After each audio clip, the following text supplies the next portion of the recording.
വലിയ സന്തോഷം. വേറെ എന്തെങ്കിലും അനൗൺസ്മെന്റ് ഉണ്ടാവോ? ഇല്ല, അനൗൺസ്മെന്റുകളൊക്കെ മനസ്സിലുണ്ടായിരുന്നു, പക്ഷെ എല്ലാം കൂടി പറയണ്ടെന്ന് വിചാരിച്ചു. കാരണം ഇനിയിപ്പോ എന്തായാലും ഈ എമ്പുരാന്റെ ഒരു ഡിസ്കഷൻ ഒക്കെ ആയിരിക്കുമല്ലോ. അതിന്റെ പുറകിൽ നമുക്ക് പറയാം, ഓരോന്ന് പറയാം. ഓക്കെ, നമുക്ക് തീർച്ചയായിട്ടും പുതിയ കാര്യങ്ങളുണ്ട്, തീർച്ചയായിട്ടും ഉണ്ട്. Okay, thank you. കഴിഞ്ഞ ദിവസം നമ്മൾ വിറ്റ്നസ് ചെയ്തത് ചില ഞെട്ടിപ്പിക്കുന്ന സംഭവങ്ങൾക്കാണ്. അതൊക്കെ ഒരു ഭാഗത്ത് നിൽക്കുമ്പോൾ ഈ താരാരാധനയെക്കുറിച്ച് എന്താണ് അഭിപ്രായം? പണ്ട് കേരളത്തിലെ ഒരു പ്രധാനപ്പെട്ട കുടുംബമാസികയുടെ ആളുകൾ എന്തോ ലേഖനവുമായി ബന്ധപ്പെട്ട സർവേ എടുക്കാൻ ഞങ്ങളോട് ചോദിച്ച ചോദ്യമാണ്. അന്ന് ഞാൻ വെച്ച് കീറി, ഈ താരാരാധന എന്ന് പറയുന്നത് വെറും ഉളത്തരമാണ്. ഈ താരങ്ങൾ നമ്മളെപ്പോലെയൊക്കെ തന്നെ മനുഷ്യരല്ലേ, സിനിമ കാണാനൊക്കെ ഇഷ്ടമാണ്, പക്ഷേ ഇവരെ ഒന്നും ആരാധിച്ചുകൊണ്ട് നടക്കാറൊന്നുമില്ല. പക്ഷേ മോഹൻലാലിനോട് മാത്രം ഒരു ആരാധനയുണ്ട്. അതെന്താ മോനെ അങ്ങനെ? അതെന്താണെന്ന് അറിയില്ല ചേട്ടാ. പുള്ളിയെ കാണുമ്പോൾ മാത്രം ഒരു കോരിത്തരി.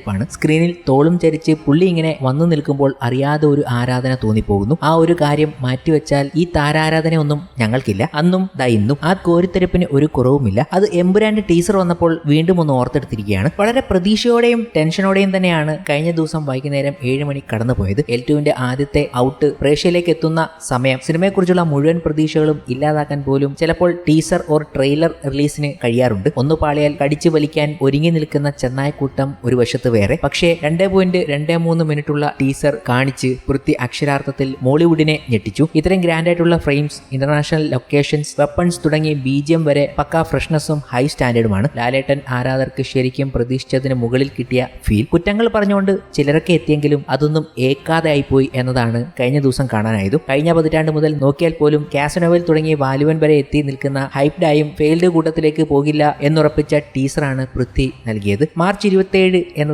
ആഘോഷങ്ങളുടെയും സന്തോഷങ്ങളുടെയും ദിനമാകും എന്ന് തന്നെ കരുതുന്നു, വിശ്വസിക്കുന്നു. അതിനുള്ളത് രാജു ഒരുക്കി വെച്ചിട്ടുണ്ട് എന്ന് മനസ്സിലായി. റെക്കോർഡ് നമ്പറുകൾക്ക് അപ്പുറം മോളിവുഡിന്റെ റേഞ്ച് മാറ്റുന്ന ഐറ്റം തന്നെ വരട്ടെ എന്ന് പ്രേക്ഷകർ ടീസർ കണ്ടതിന് ശേഷം പറയുകയും ചെയ്തു. എന്നാൽ അവർക്ക് ഒരു കാര്യം മാത്രം മിസ്സായത് അവർ എടുത്തു സൂചിപ്പിക്കുന്നുണ്ട്. എന്താണെന്നില്ലേ, എമ്പുരാന്റെ പോസ്റ്ററുകൾ അവതരിപ്പിച്ചപ്പോൾ ഒരു മിസ്റ്റീരിയസ് മാനെ കൂടി കാണിച്ചിരുന്നു. മോഹൻലാൽ അവതരിപ്പിക്കുന്ന അബ്രഹാം ഖുറേഷിയുടെ എതിരാളിയായി വന്നു നിൽക്കാൻ കെൽപ്പുള്ള ഒരാൾ. ആ ആളെ ഒന്നും ടീസറിൽ കാണിച്ചില്ല എന്ന് പറയുമ്പോഴും ഒരു ഷോട്ടിൽ ബ്ലറായ ഒരാളെ കാണിക്കുന്നുണ്ട്. അതാരായിരിക്കും? അതാണോ ഖുറേഷിയുടെ എതിരാളി എന്ന രീതിയിൽ ചർച്ച ചെയ്യുമ്പോൾ അങ്ങനെ ഒരു കാര്യത്തെക്കുറിച്ച് പ്രേക്ഷകരും ചിന്തിക്കുകയാണ്. തനിക്കെതിരെ നിന്ന എല്ലാത്തിനെയും തീർത്തിട്ട് ഖുറേഷി അബ്രഹാം തിരിച്ച് കേരളത്തിലേക്ക് സ്റ്റീഫൻ നെടുമ്പള്ളിയായി തന്റെ സഹോദരങ്ങളുടെ അടുത്തേക്ക് എത്തുന്നു. സ്റ്റീഫൻ നെടുമ്പള്ളിയെ കാണിച്ചിരിക്കുന്ന ഒരു വിധവും ടീസറിൽ കാണിച്ചിരിക്കുന്നത് പ്രേക്ഷകർക്ക് നന്നേ ബോധിച്ചിട്ടുണ്ട്. അതൊരു ക്ലൈമാക്സ് പോർഷൻ ആകാനുള്ള സാധ്യത വളരെ കൂടുതലാണ്. ക്ലൈമാക്സ് ഷൂട്ട് നടന്നത് കേരളത്തിലാണെന്നും ഇതേ ലൊക്കേഷനിലാണെന്നും എന്നുള്ള രീതിയിലൊക്കെ വാർത്തകൾ വന്നിരുന്നു. അപ്പോൾ ഏകദേശം ഉറപ്പിക്കുന്ന രീതിയിലേക്കും പ്രേക്ഷകരെത്തി. അപ്പോൾ പുതിയ ഒരു ഭാവനയും ക്രിയേറ്റ് ചെയ്തു. ഭായിജാനോട് യാത്ര പറഞ്ഞ് സായിദ് മസൂദ് തിരികെ പോകുന്ന വഴി അയാളെയും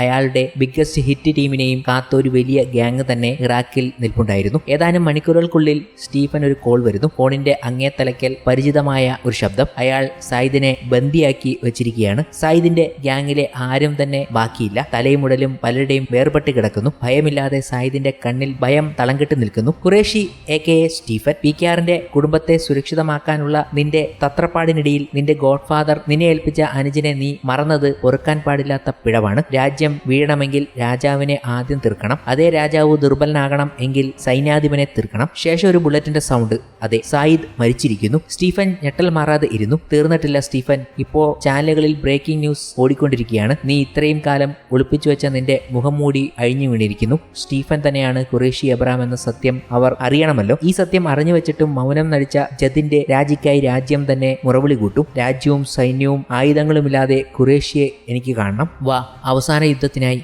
ഞാൻ കാത്തിരിക്കുന്നു. ഫോൺ കട്ടാക്കുന്നു. ശബ്ദത്തിന്റെ ഉടമ ക്യാമറയിലേക്ക് നോക്കുന്നു. അത് ആരായിരിക്കും? അബ്രഹാം ഖുറേഷിയുടെ എതിരാളിയായി വരാൻ പോകുന്ന ആ ആൾ ടീസറിൽ കാണിച്ചില്ല. പക്ഷേ ഇങ്ങനെ ഒന്ന് സംഭവിച്ചേക്കാൻ സാധ്യതയുണ്ട് എന്ന് പറഞ്ഞ് പ്രേക്ഷകർ തന്നെ പലതും പറഞ്ഞു വെക്കുകയാണ്. ഇങ്ങനെ ഒരു കഥ മെനയുമ്പോൾ പൃഥ്വിരാജ് അടക്കം ടീസർ ലോഞ്ചിൽ പറഞ്ഞിരുന്നു, ഈ സീരീസിന്റെ 2ാം ഇൻസ്റ്റാൾമെന്റ് ആയ ലൂസിഫർ 2 എമ്പുരാൻ എന്ന് പറയുന്നത് 3ാം പാർട്ടിലേക്ക് നീളുന്ന രീതിയിൽ നിർത്തിയിരിക്കുകയാണ്. ഈ കഥ അവസാനിച്ചിട്ടില്ല. 3ാം പാർട്ട് ഇറങ്ങിയാലേ ഈ കഥ പൂർത്തിയാകുകയുള്ളൂ. അപ്പോൾ ഈ ചിത്രത്തിന്റെ വിജയം പോലിരിക്കും 3ാമത്തെ പാർട്ട് വരുന്നത്. എന്തായാലും 3ാമത്തെ പാർട്ട് ഉണ്ടാകുമെന്ന് തന്നെയാണ് ഇപ്പോൾ പറഞ്ഞു വെക്കാൻ കഴിയുന്നത്. അത് മുരളി ഗോപിയും സ്ഥിരീകരിക്കുന്നുണ്ട്. പൃഥ്വിരാജും കഴിഞ്ഞ ദിവസം പറഞ്ഞു. അപ്പോൾ 3ാം പാർട്ടിലേക്ക് നിൽക്കുന്ന രീതിയിലാണ് 2ാം പാർട്ട് അവസാനിക്കുന്നത് എന്ന് പൃഥ്വിരാജ് പറയുകയാണ്. ഇതുപോലെയൊക്കെയാണ് അവസാനിക്കുന്നതെങ്കിൽ വലിയ ആകാംക്ഷയായിരിക്കും 2ാം പാർട്ട് കാണാൻ. ബാഹുബലി ആദ്യ ഭാഗം നിർത്തിയതുപോലെ ഒരു നിർത്തലായിരിക്കാൻ സാധ്യതയുണ്ട്. എമ്പുരാനിൽ മിസ് ചെയ്ത ഒരാൾ അയാളാണ്, ആ എതിരാളിയാണ് എന്ന് പറഞ്ഞുകൊണ്ടാണ് പ്രേക്ഷകർ എത്തിയിരിക്കുന്നത്.